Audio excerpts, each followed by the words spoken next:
Yo, yo, yo. Now, It's your boys. We back up in this bitch.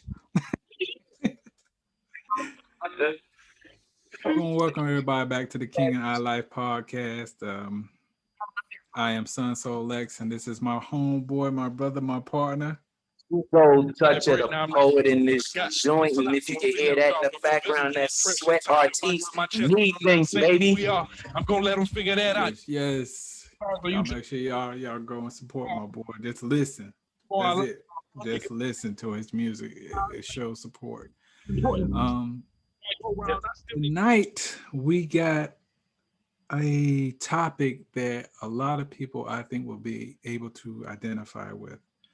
Um, King and myself, we definitely can identify with it. And the topic is family drama or trauma, sorry.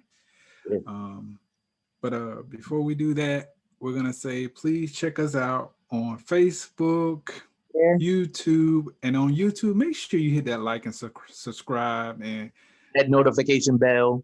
yes, sir, please.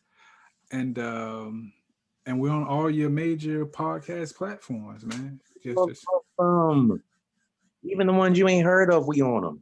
for sure. Yeah, we even on cable. You know what? We gonna try to get us we gonna try to get on Amazon TV and shit. It ain't Yes, sir. it take a little work, but we can get there. Definitely. But we got another live coming up this Wednesday. We want to start advertising for that and letting y'all know that we doing big things now. We're doing big things. We actually have our first presidential candidate of a foreign country coming on to our live podcast. I'm not going to drop too much right now, but please stay tuned for that. But anyway, let's go and get into this thing, sir. Yo, me and you can directly relate to family trauma. The other thing about this topic is most Blacks can relate to this topic. Well, you know what? Let me take that back.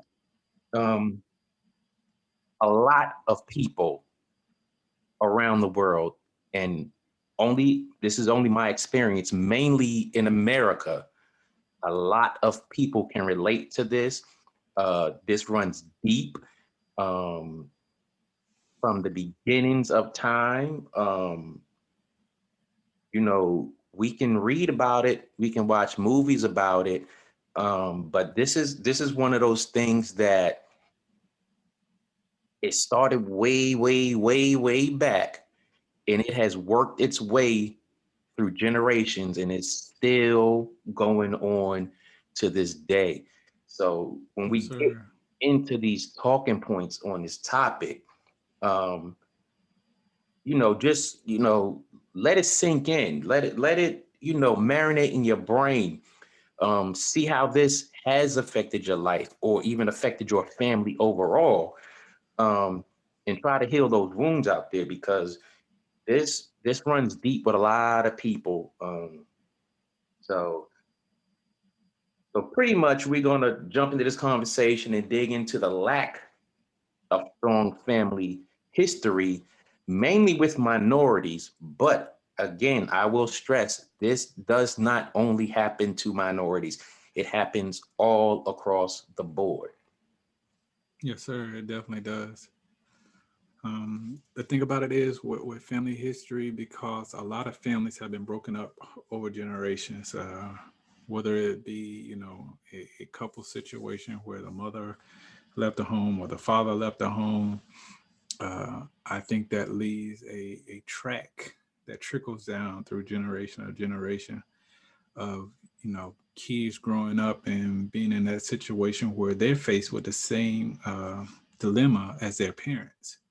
Mm-hmm. So I think it kind of comes down to generational curses, some would say. But I do believe that people can rise above certain situations like that. Yeah. And I I hope that we can have this conversation and not be sheepish and beat around the bush. I want us to, bang it right in the head and really, really get into it because, this is a conversation that a lot of families sweep under the rug, throw it in the closet. You know, it is real hush hush. And, I've heard of people who've had these family trauma experiences, or you got grandma or somebody telling you, what the deal is on their deathbed. And it's like that's so wrong on so many levels. Oh, definitely, definitely. So many levels. I mean, I get the whole you're trying to protect the family and keep the family together, but at the end of the day, you're doing to a certain extent more damage than good. Oh yeah. Um, these hidden secrets that some families like to keep from certain members um, in order to help save face or to maintain some type of family reputation. Hmm. And again, I think that that comes down to certain individuals within that family who actually have to grunt most of the pain and trauma that comes with that dirty secret. Um, Yeah. and there are all kinds of secrets. Let's just be honest about it. There are situations of children being molested. There are situations of kids being born out of wedlock or born to underage females within your family and things along those lines. Even kids being uh, removed from their parents' home because their parents may have a narcotic problem. Hmm. So, I mean, there's just so many different situations where family trauma and secrets are buried. So, Yeah. And you definitely can't leave out incest, whether it's by choice or by force. true that. Then when you was talking about children being removed, you got kids being removed from their parents' house and growing up with grandma or, uncles and cousins and stuff like that. And they, you know, they grow up thinking, that's their mother, that's their father, or, where mommy and daddy at is it's not even a conversation. Hmm. Definitely. I can speak from a personal experience and say that, again, my father, he grew up without his father. Um, Unfortunately, he was born out of wedlock, but he was able to rise above that, not having a father Right. uh, in his life.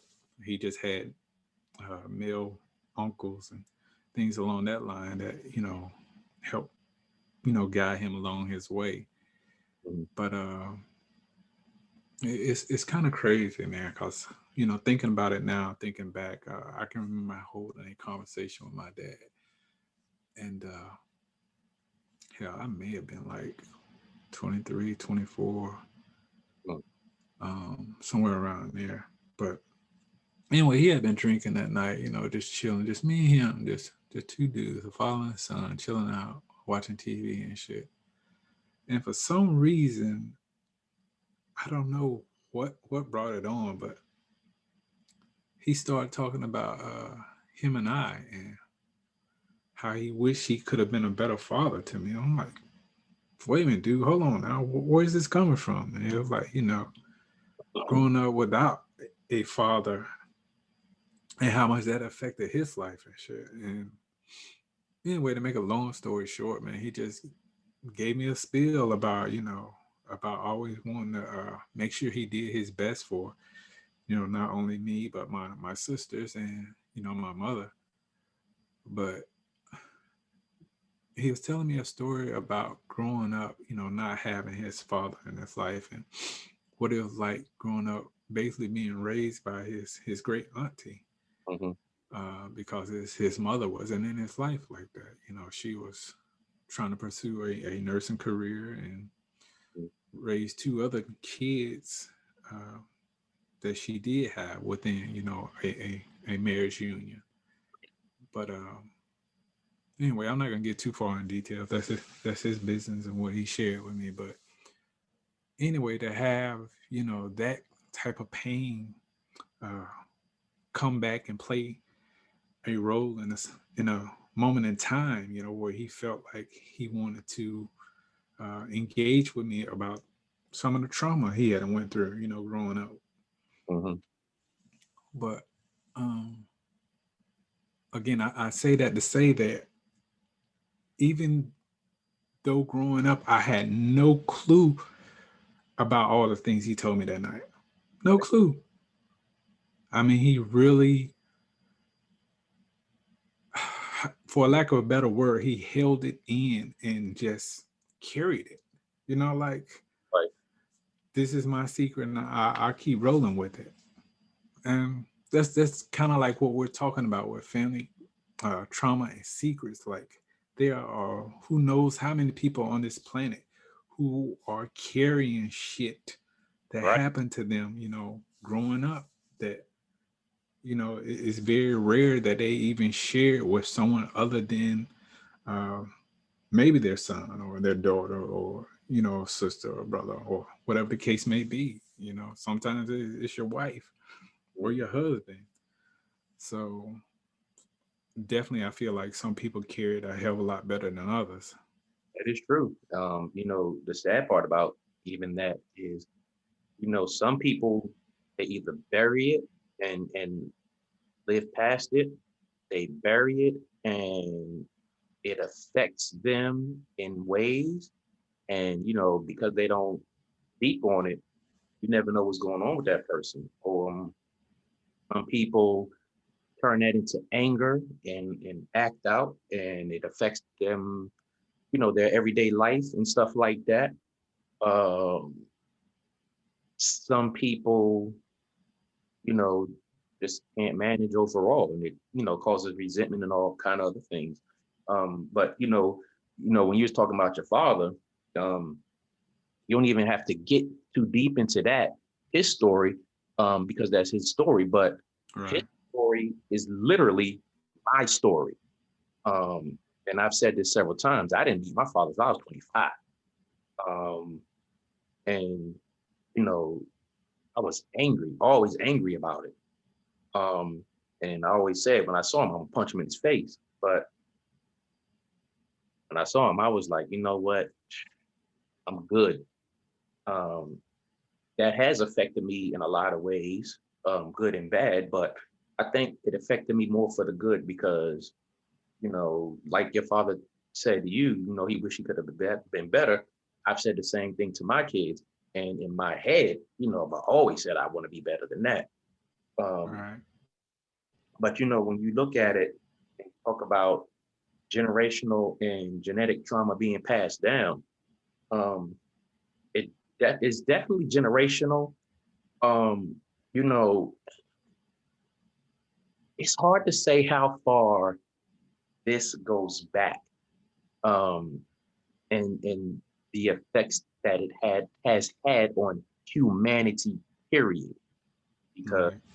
you know, we can sit in our own little world and say, like for us, we can say how family trauma has impacted us for the last, you know, 40 something years that we've been on the planet. Then Right. we have to look at our parents, what they've been through, because they've been through some nonsense. And then you look at our grandparents, they definitely been through some nonsense. And you look at our great grandparents, damn well they've been through some. Mm-hmm. Let's Hell yeah. let's just take 400 years of family trauma and just put that into the equation and how that has affected everybody just in this country alone. Because now we're talking about going back to slavery. You know, family trauma was crazy back then because hey, they were snatching the men about the house, they were snatching the kids about the house, they was raping the women, raping the kids, raping the men. They was doing all kind of stuff like that to us. And they was also doing it in their own families. You know, it's crazy.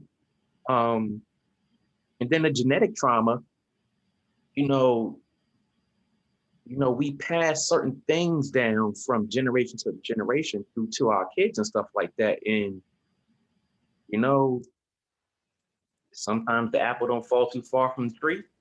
It's Damn, sure don't. a good or bad thing. And then the apple falling way far away from the tree is a good or bad thing. Because, when I look at my situation alone, and, in certain things, the apple didn't fall too far from the tree. And again, it's a good and bad thing. They tell me I have some of my father's traits, but when when I say the apple fell way far from the tree, it's a lot of stuff that he did that I would never do. I don't even think about doing. I wouldn't even feel like a man if I did half the stuff that he did, or some of the men in my family did. Oh wow. Um, on that, I will say I totally agree with you. Um, I'll give you an example though of how much family trauma can play a role. Right. I had this partner of mine back when I was in high school. When I tell you this kid could play goddamn football and he was a running back, this dude was tough as hell. He was a couple of grades ahead of me and shit, but this dude was just tough. I mean, like everybody's like, this dude's going to the MSL or NFL. He's going to the pros. Ain't no doubt about that shit. But he just could not keep himself out of fucking trouble. And every time you turn around, you hearing about him being in a fight or uh, some type of gang activity or some dumb shit like that. And people be like, dude, what the hell are you doing, man? You got all these major damn schools looking at you right now, one to give you a freaking scholarship, and you're blowing it. You are literally blowing it. And I can't tell you how many times, people would go out of their way to bail this man out of, whatever situation he was in. I mean, when you got the damn chief of police, goddamn, believing into you to the point that he's willing to damn near risk his job to make sure you get out of the ghetto.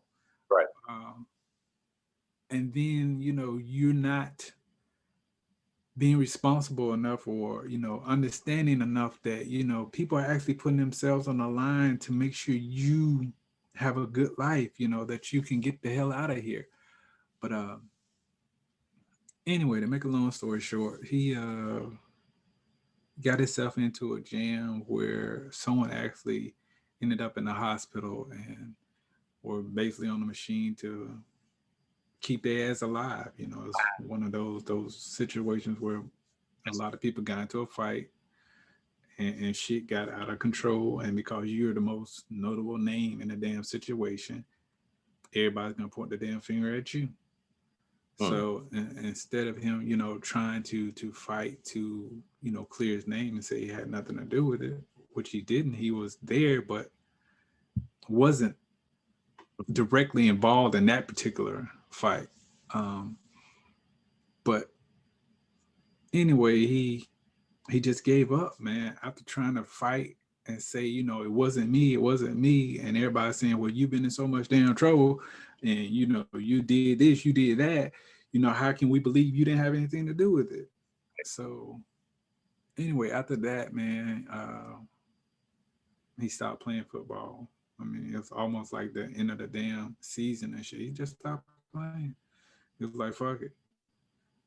And he basically threw away what could have been a very promising goddamn career over family trauma. He grew up in the ghetto where his mom, and again, I'm not saying his name, his mom she wasn't very supportive. She was only around when the TV cameras were there or the news reporters were there. But as far as like actually, trying to be there for him, she wasn't there. She was in and out of his life, and then his father was locked up. So, he's in this situation where he's being bounced around from home to home, and he's just trying to figure it out. But family trauma definitely played a role in this young man's future, or what could have been a fucking great future. He could have been like the next Herschel Walker or some shit. Whatever. It's crazy. I mean, it's crazy and it's sad because oftentimes, um, you know, I want to say this. Oftentimes in the Black community, it's taboo to talk about stuff like this. When a child is going through something, you know, we, from our experience, from our side of the street, when we deal with these types of situations, the only recourse we get is getting our ass whooped, and not looking at what the real issue is. Why is this child doing this? Why is this? Why is that? And we'll get into this later in the conversation. As the parent, you need to recognize your role in that. You need to recognize that you know whatever your child is doing has been passed down probably a couple generations or whatever the case may be, or genetically.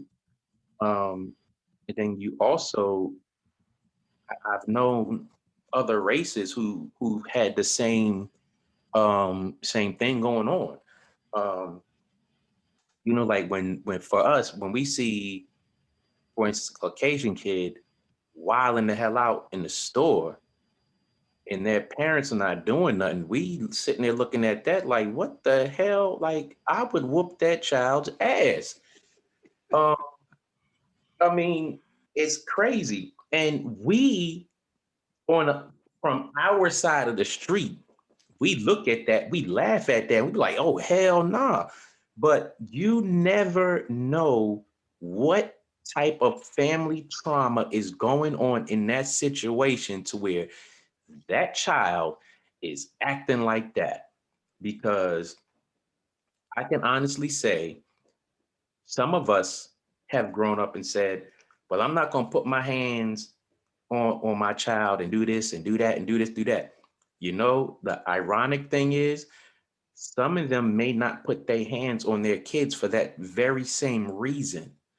But because that family trauma may have been generational or genetically passed down, Mhm.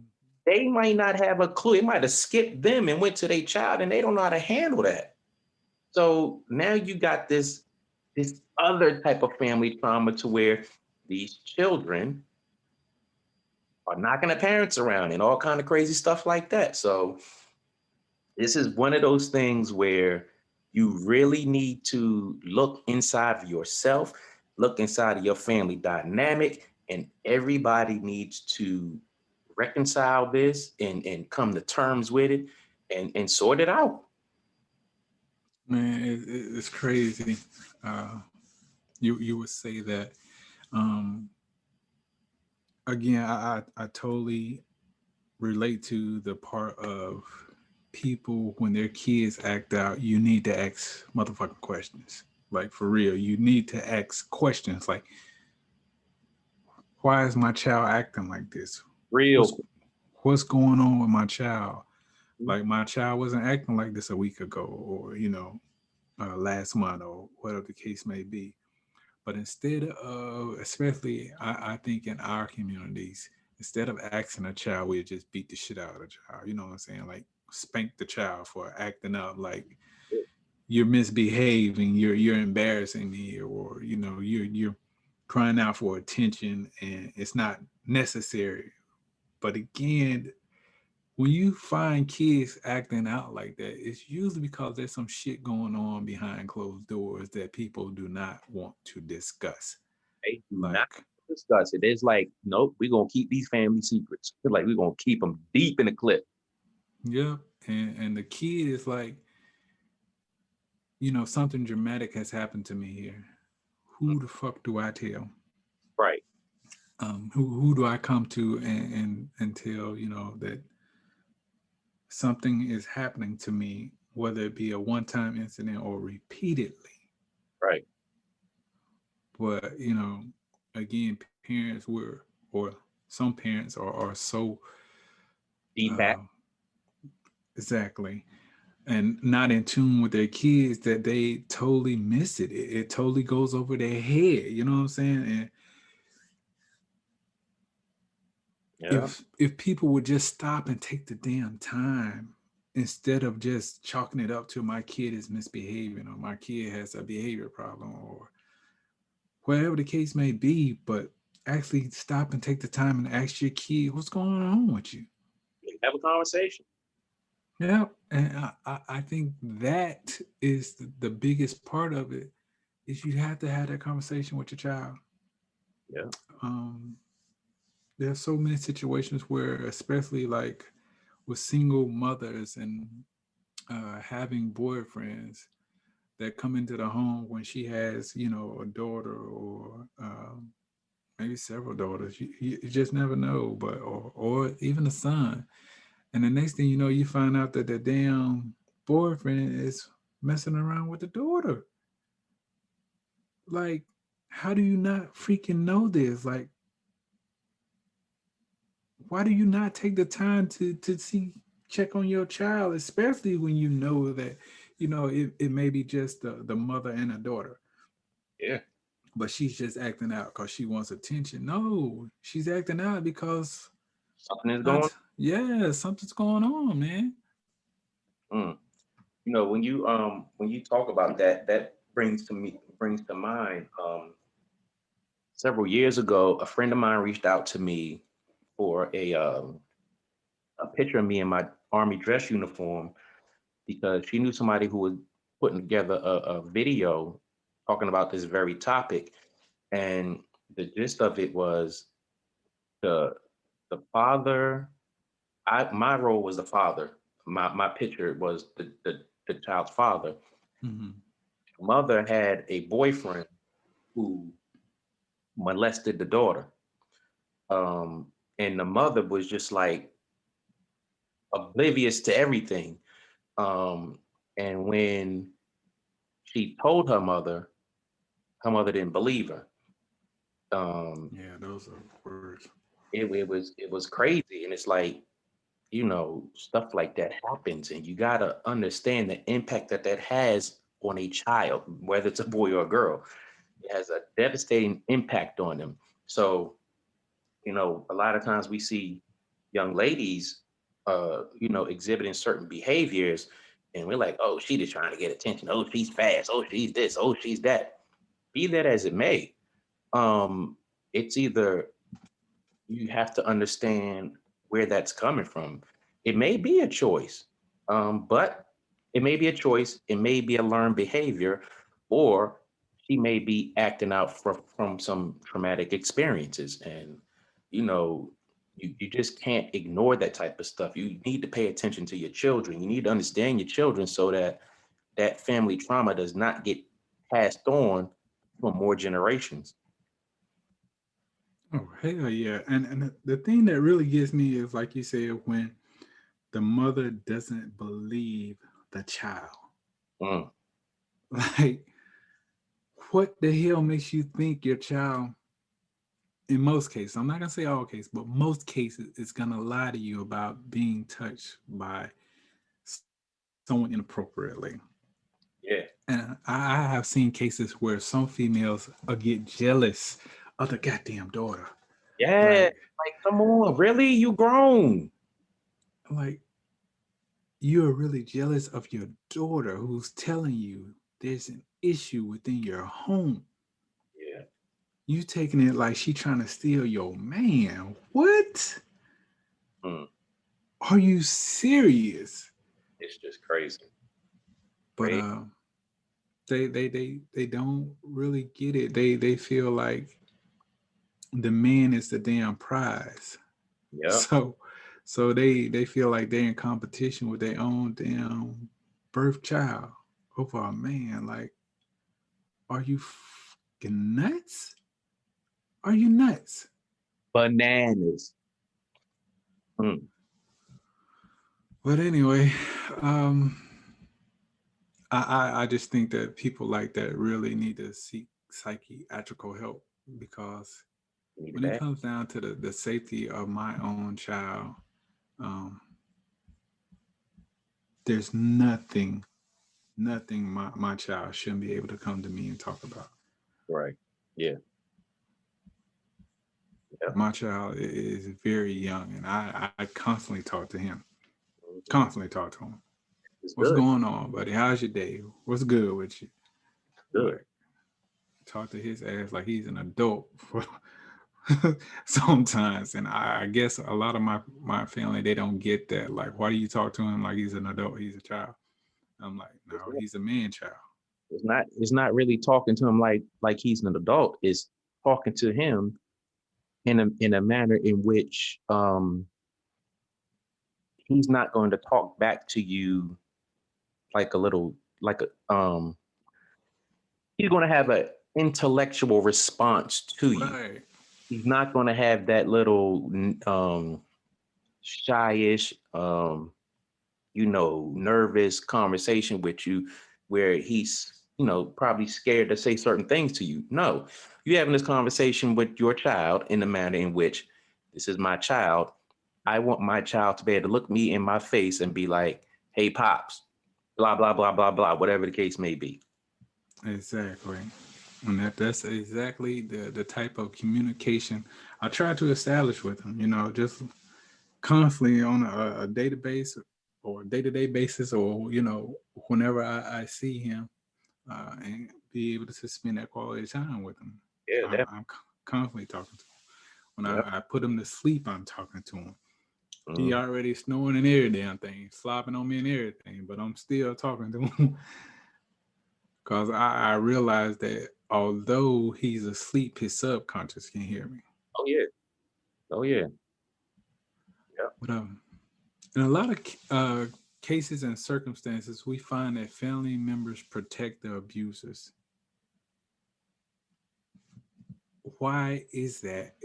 Um, a lot of families members, they feel like, I gotta keep this secret instead of just putting it on the table and letting it be what it is. Mm. Um, I have an answer, but I don't have an answer. Um, that happens out of fear. Um, it happens out of um, it's a learned behavior. Um, Probably think nothing's going to happen. Um, like we're just talking, you might not get believed. Um, it also probably is a domestic violence issue. You go tell your mother that somebody touched you and your mother say something, then your mother get knocked upside the head, then you get knocked upside the head. Um, some situations, that abuser tells the person they abuse, you better not tell nobody, and they pay him off. Well, it's so many reasons out there that happens, but I think it's one of those situations to where it's a power thing. Um, you know, that I don't even it's a power thing. I don't know. I don't know. Yeah, I definitely could see how it's a power thing. A two-sided coin, as they say. One is you're feeling like you're protecting the family, certain family members. But two, when it comes down to the power side of it, is, excuse me, there are some family members that will blackmail your ass for it. You know what I'm saying? Like, I know what you did. Mm-hmm. I know I'm gonna need some type of compensation to make sure I keep my mouth shut. Yeah. Meaning, i.e., fancy toys, new car, or motorcycle, whatever the case may be. It may be straight cash. You don't know. Yeah. But You know, another thing is they don't want the embarrassment on the family. hmm and the thing about it is, not every situation has to be blown outside of the circle of the family. It doesn't. It But doesn't. I mean, but then you have to, and I guess that depends on, that family structure, that family background, and all that other stuff. Because man, you can't even like, I can't even just hold this to Black families because it happens all over the place, especially with prominent families. They don't want the embarrassment on the family. So, you know, Uncle such and such is doing this to, the nieces and nephews in the family, or, it's just crazy. And they don't want to embarrass the family. And yeah, it's crazy. I don't get it. No, I don't either. I mean, when situations like that arise, instead of certain individuals just saying, once they found out, we finna talk about this. And according to that, to how that person respond, the one who's actually um, being accused or being investigated in a particular situation, let's see what he has to say. And if motherfucker, excuse me, if someone act like they did it, or I don't know what you're talking about, or again, you know when somebody done did something and then they claim they didn't do it. Yeah. Well, you should. Yeah, You yeah, yeah. You should, if they're your family member or a member of your so-called family, you know when they telling a lie. mm, It's like telling a lie to your mom. Your mom know when you're lying. mhm. Point blank. Period. Yeah. Yeah. But I can't say on these ways what I would do if someone was to hurt a member of my family like that. But I can tell you this: it would not be pretty for them. They would get dealt with. I have a nice little collection of uh pistols and other type of offensive objects at my reach, that it just would not be a good day for that person, because stuff like that is personal to me. And I would hate for family member of mine, especially a child, to experience that. um, I would take that very personal. That is something that I would not like. If a child in my family or any child came and told me something like that in confidence, I could not, with good conscience, hold that inside of me, because me not saying anything is me saying it's okay for that to happen to that child. Um, I would have to open my mouth to somebody who is in a position to do something about it. Um, and last resort, I would handle it myself. um, I would try not to get myself in trouble behind that, but that's just something I just can't tolerate at all, period. Hell no. I had a situation where an associate of mine, uh, he and his baby mama, for lack of better terminology, they have 3 kids together. They have 2 girls and 1 boy. Um, so she lives in the inner city, um, and she had a boyfriend. Her boyfriend molested her eldest daughter. Mm. So my associate, he found out about it uh, through his daughter. Like what the hell? Because he went and picked her up and took her with her or with him for the weekend, and lo and behold, or make a long story short, she was acting weird, and he was like, what the fuck's going on with my baby here? Um, so he asked her the question, like, what's going on with you? So she basically broke down in tears and told him what's happening. So he's at this point, my boy's ready to go kill this dude, like just go in, F it. But his wife and his mother were able to calm him down to the point of calling the police. So they called the police. An investigation happened.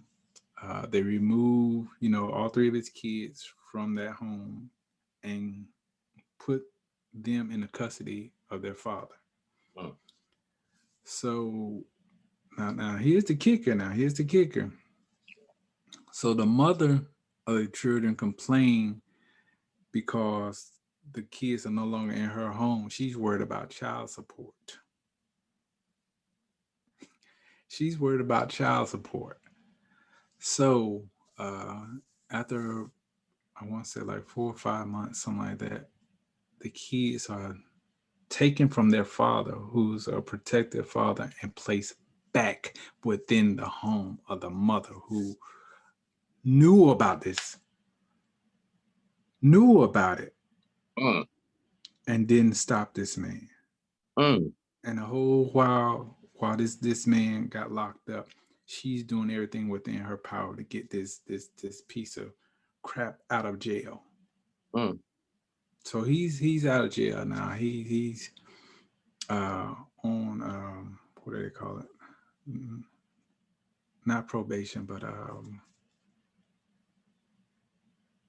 anyway, he has his date in court. To make a long story short, um, so she's still seeing this man while she has the kids back in the home, but he's not allowed to come there.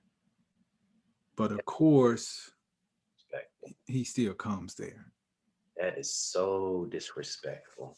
So my associate, he's doing everything within his power to try to get the kids, and he go to court, and the court system files in um, the rights of the mother. They tell him, the Mm. mother has the best interest of the kids at heart. Woo. And my boy, oh my God, King, when I tell you, I really had to talk to this man because I'm damn near with him on like, fuck it, let's go do this dude. Mm. Let's go do him. We from Alabama, homie. There's a lot of hiding places out this motherfucker. You dig? A But lot of trees out there. anyway, Mm. we were able to calm down to the point of my mom. God bless her soul. Was able to calm us down, and to this day, his kids are still with their mother. She's no longer with the dude, but it still happened. It still fucking happened. So how in the hell can you, as a mother, knowing that this man is doing this to your child, And still have him around. still kicking it with it? Like, Going out of your way. yep, Like, marinate on it. You go out of your way. to keep this dude in your life, knowing he did something like this to your child. Mm. I would have brought that SOB in my house and fed it some rat poison. See, that's how that generational and genetic family trauma gets passed down. That nonsense right there. Because you are pretty much saying you're either calling your child a liar or you're telling your child, shut up, it's not that serious. They have to bury that inside their hearts and in their souls and in their minds and look and can't even walk around feeling comfortable, feeling safe. And now you have your child resenting you for that. And on top of that, this child still has to grow up and try to live their life through that. It's just crazy, crazy, crazy, crazy. But ladies and gentlemen, King of That Life podcast. This is a very, very deep conversation talking about family trauma, Again, follow us on all those podcast platforms out there: Instagram, YouTube, Facebook, Patreon. Email us. But we'll be back. We'll be back. For sure, for sure. This is a good one. We're gonna keep it going. That I'm not a